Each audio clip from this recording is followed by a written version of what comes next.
मित्रों नमस्कार। बिहार चुनाव को एक केस स्टडी की तरह समझने की हमें कोशिश करनी चाहिए। खास तौर पर हम अपनी मनोदशा, सोच और चिंतन की वास्तविक स्थिति का इससे शायद आकलन कर सकते हैं। क्योंकि मीडिया में प्रोपेगेंडा और खबर का अंतर कर पाना लगभग नामुमकिन है। कौन किसके पक्ष में किस लिए माहौल बना रहा है, आम लोग इसको बिल्कुल भी नहीं समझ सकते हैं कि वह विज्ञापन है कि खबर है। अब पूरी दुनिया में यह खेल चल रहा है। बस जो विकसित देश हैं, वहाँ के जो मीडिया हाउस और लोग हैं, वहाँ हम लोगों से शायद ज़्यादा ईमानदार हैं, क्योंकि वह बाकायदा इस बात की घोषणा कर देते हैं कि वह किस पक्ष में हैं। पर हमारे यहाँ खुद को निष्पक्ष बताते रहने, समझदार बताते रहने और आकलन का विशेषज्ञ होते रहने का दावा किया जाता है। और यह सारी बातें बोलकर झूठ बोला जाता है, क्योंकि झूठ तो तभी होता है ना, जब आप सच को बताने कहने का दावा करते रहते हैं। जब आप बोलते हैं कि यह विज्ञापन है, मैं फला पार्टी फलावाद का प्रवक्ता हूँ, तब यह बात बड़ी आसानी से समझ में आ जाती है कि आप किसी खास पक्ष में नैरेटिव बना रहे हैं। पर जब आप खाल ओढ़कर कोई काम करते हैं और आपका चेहरा सिर्फ मुखौटा होता है, तब आप सिर्फ झूठ के पुलिंदा होते हैं। तो ऐसी स्थिति में हम दर्शकों, श्रोताओं का भी यह कर्तव्य है कि हम अपने मन, विचार और अभिव्यक्ति का भी आकलन करें। क्या हम अपने जाति, मजहब, धर्म, पंथ के अनुसार ही जो एजेंडा चलाया जा रहा है, कहीं उसके शिकार तो नहीं हो रहे हैं? और हम भी केवल अनुकूल और चयनित सत्य को ढूंढते रहते हैं, जो हमारी जाति बिरादरी के अनुकूल लगती है, जो हमारे मस्तिष्क को देखने, सुनने, समझने के लिए बड़ा ही सुकून देने वाली चीज होती है। मतलब कुछ ऐसी बातें जिसे हम सुनना चाहते हैं, देखना चाहते हैं। मतलब कुछ खास विचारों को लेकर हमारे अंदर सॉफ्ट कॉर्नर है। मतलब वो सही गलत है, इस बात का हमें तनिक भी आकलन नहीं करना होता है, जानने की कोशिश नहीं करनी होती है कि वह सत्य है कि नहीं। अगर गलत है तो उसका हमें विरोध करना है, पर नहीं, क्योंकि हमारी वह जात बिरादरी और मजहब से जुड़ा हुआ है और एक खास पक्ष में उससे हम लामबंद होते हैं और एक बड़ा संख्या बल उस तरफ खड़ा दिखाई देता है। और भीड़, अराजकता का जब हम हिस्सा बने, तब वह भीड़ हमारे साथ रहेगी, इस बात की उम्मीद में हम उन बातों और विचारों के पक्ष में जाने अनजाने में खड़े रहते हैं। और इसी का फायदा हमारे तमाम मीडिया हाउस और कथित बुद्धिजीवी पत्रकार, जो वास्तव में एक खास तरह के बाजार का हिस्सा हैं।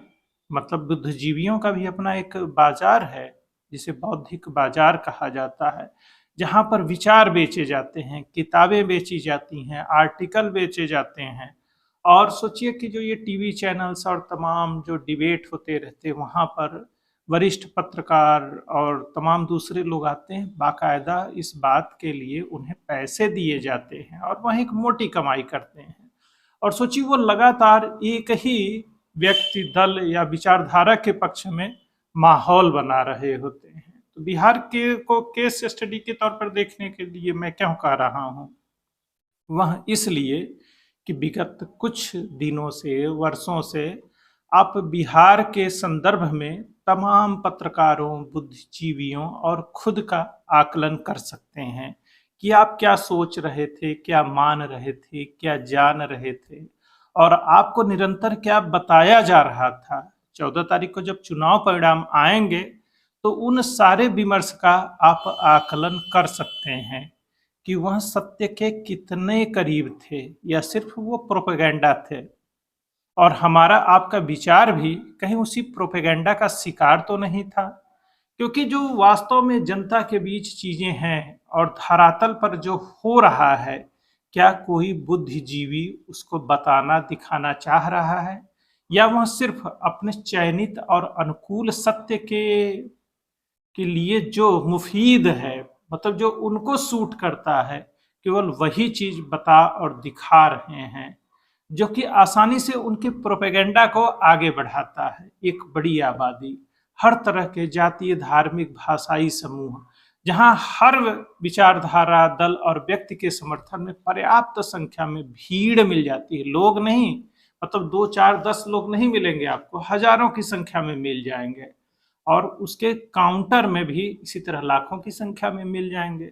इसलिए सड़कों पर भीड़ और रैलियों की भीड़ से हमारे यहाँ चुनाव के फैसले नहीं होते हैं, क्योंकि बड़ी आबादी घरों में रहती है, शांत रहती है, और उसे जहां मतदान करना है वह जाकर मतदान कर देती है।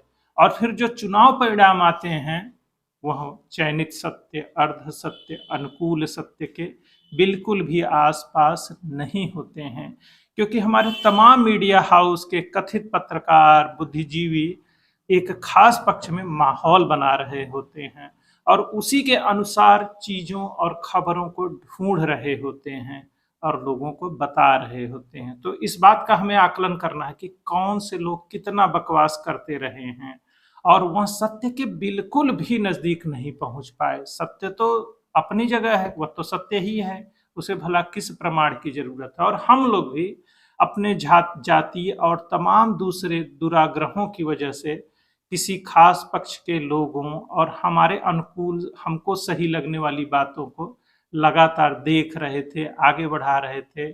और सोचिए आजकल ट्रोल्स की बड़ी डिमांड है। पता चलता है कोई पोस्ट आती है और कुछ अति भावुक लोग लगातार उस पर गाली गलौज शुरू किए जाते हैं, और ऐसे लोग ज्यादातर फेक आईडी से होते हैं। यह भी समस्या है। अब इसको भी समझने की जरूरत सभी आम दर्शक और श्रोताओं को है कि आप धीरे धीरे जो ये मीडिया की कारस्तानी है इसको लेकर भी जागरूक और शिक्षित होइए। अब मीडिया लिटरेट भी होने की जरूरत है कि विज्ञापन जो प्रोपेगेंडा के माध्यम से चलाया जा रहा है, कहीं आप उसके शिकार तो नहीं हो रहे हैं। तो अपनी बौद्धिक क्षमता का आपको बिहार के चुनाव के बाद आकलन करना है। किसका, किस जातीय समूह का, या आप जिस भी जातीय समूह में हैं, कहीं इस वजह से चीजों का समर्थन और विरोध तो नहीं करते हैं। और वह बुद्धिजीवी जो टीवी चैनल पर, सोशल नेटवर्क पर लगातार हल्ला मचा रहा है, उसकी कमाई का जरिया भी तो यही प्रोपेगेंडा नहीं है। और हमें लगता है कि मीडिया के तमाम विशेषज्ञों को भी गलती माननी चाहिए कि वह आकलन नहीं कर पाए। और सोचिए एक चुनाव परिणाम के बाद फिर दूसरा कहीं और राज्य में चुनाव हो जाता है, तो जो मीडिया हाउस के लोग हैं फिर उसी तरह लग जाते हैं और समर्थन और विरोध में अपने चयनित सत्य, अर्ध सत्य और अनुकूल सत्य को अपने विज्ञापन के माध्यम से चलाने लग जाते हैं। पूरे देश का यही हाल है। किसी एक दल और व्यक्ति को कुछ कहने की आवश्यकता नहीं है। हमको नागरिक के तौर पे अपनी बौद्धिक क्षमताओं का खुद आकलन करना है कि कहीं उसी तरह आप भी सड़े हुए जातिवादी तो नहीं हैं। आपका मानसिक विकास शायद उतने अच्छे से नहीं हुआ है और वह सड़ांध पूरे समाज में इसी वजह से दिखाई पड़ रही है। तो हम ही को चेतना है, हम ही को जागना है और अपने दुराग्रहों, पूर्वाग्रहों से खुद को मुक्त करना है। तभी एक बेहतर समाज और देश बन सकता है। जय हिंद, जय भारत, वंदे मातरम।